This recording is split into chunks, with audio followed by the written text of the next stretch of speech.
Hello guys ඉතින් කොහොමද? ඉතින් මම අද කරන්න යන්නේ මගේ ක්‍රේෆිෂ් වලට ටැන්ක් සෙටප් එකක් තාම ගෙනල්ලා නැහැ. ගේන්න ඉන්නේ. අපි දැන් ගේන්න සතියකට විතර කලින් තමයි සෙටප් එක කරන්න යන්නේ. ඉතින් මගේ අඩි එකමාර ටැන්ක් ඔයගොල්ලන්ට පෙන්නලා නැහනේ. ඉතින් මම ඒකට ස්ටෑන්ඩ් එකක් ගහගත්තා. ස්ටෑන්ඩ් එකක් ගහපු ශනික අනිත් පැත්තට සෙටප් එක කරලා ලබන සතියේ මාල් ටික ගෙනල්ලා දානවා. ඉතින් අපි බලමු කොහොමද මේ සෙටප් එක වෙන්නේ කියලා. ඉතින් යාළුවනේ මම මෙතෙන්දි හදන්න යන්නේ ක්‍රේෆිෂ්ලට හයිඩින් ස්පේස් සහ උට්ටෙන්ඩ පුළුවන් විදිහට තැනක්. ඉතින් මම මේකට අර වැලි ටික එහා පැත්තේ කෙරෝල්ට කරලා හදාගන්නවා. එතනින් අර චුට්ටක් අර මේ පැත්තට බෑමු වගේ එන්න හදන්නේ. අමුතු ලස්සනක් එන්න. ඉතින් දැන් මම මෙතෙන්දි කරන්න යන්නේ හයිඩින් ස්පේස් හදන එක සහ අර උට්ටෙන්ඩ තැන හදන එක. ඉතින් ඒක වැදගත්කම තමයි මේගොල්ලන්ට හැංගිලා ඉන්නත් පුළුවන්. ඒ වගේම මේගොල්ලන්ගේ අර අපේ වතුර අවුල් ගියොත් එහෙනම් මේගොල්ලන්ට උඩ නැගලා ඉන්න පුළුවන්.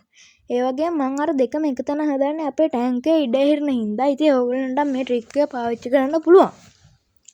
ඉතින් මම දැන් කරන්න යන පොල් කොට් ටික එහාට මෙහාට වෙන්නේ නැති වෙන්න ගල් ටිකක් දාලා ඊට පස්සේ තමයි මම ඔය බයොලොජිකල් මීඩියා ටිකක් ඇඩ් කරගන්නවා.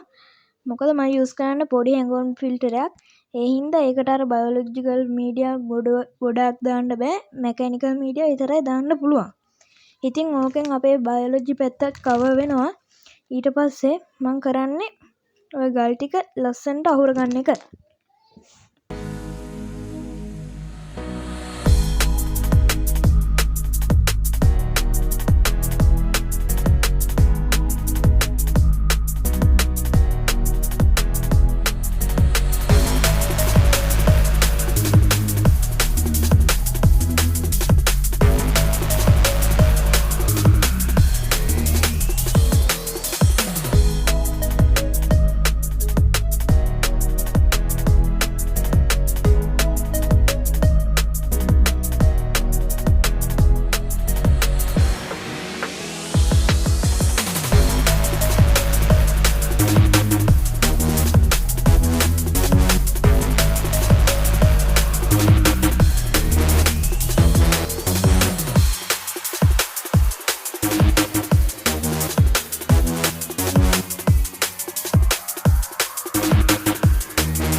ඉතින් යාළුවනේ ඕගොල්ලෝ දකින්න ඇති කොහොමද මේ සෙටප් එක උනේ කියලා. ඉතින් දැන් අපි කරන්න යන්නේ ලයිට් එකයි ෆිල්ටරයි ඇඩ් කරගන්න.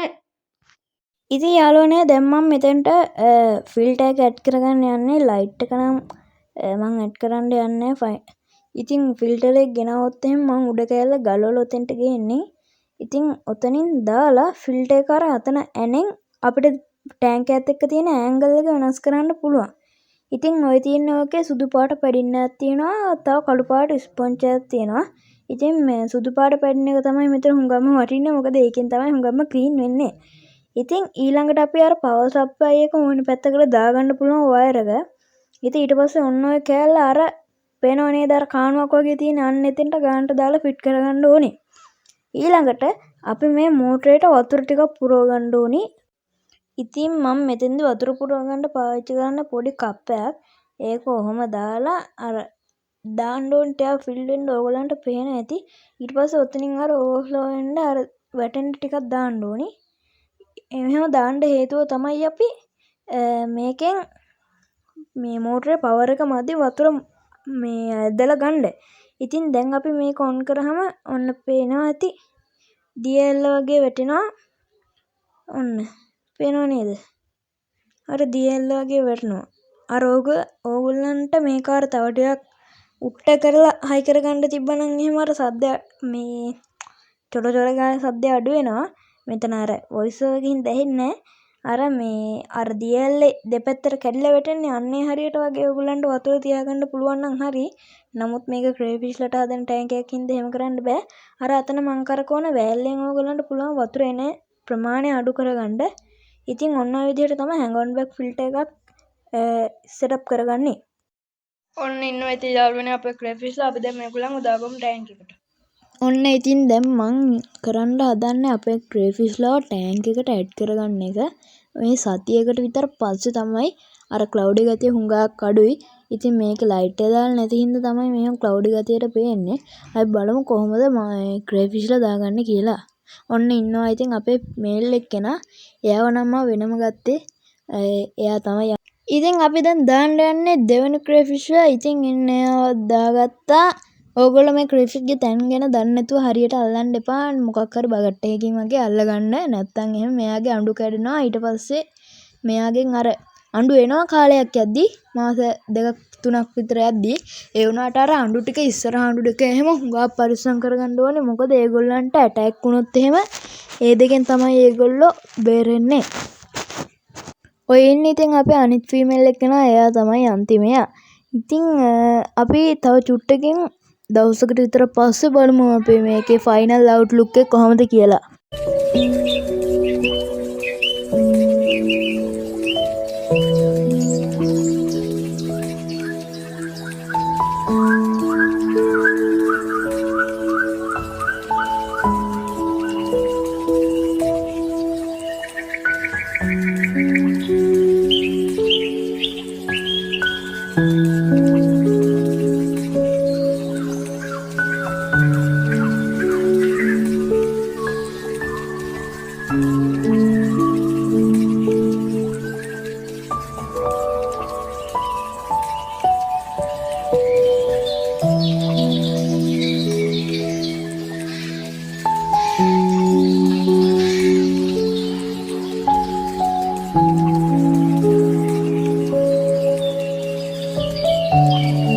ඉතින් යාළුවනේ ඔන්න ඔය විදිහට තමයි අද අපේ වැඩේ උනේ.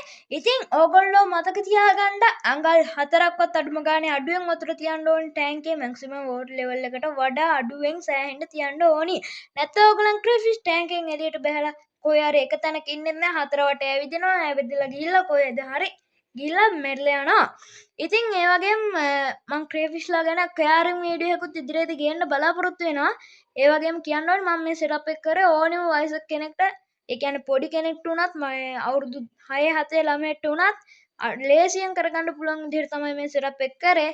ඉතින් එහෙනම් වීඩියෝ එක හොඳ නම් ලයික් කරලා සබ්ස්ක්‍රයිබ් කරලා channel එකත් එක්ක දිගටම එකතු වෙලා ඉන්න. එහෙනම් ගොඩක් thank you මේ වීඩියෝ එක බලුවට. එහෙනම් මම අදට ගිහින් එන්නම් මේ fish boy එකේ.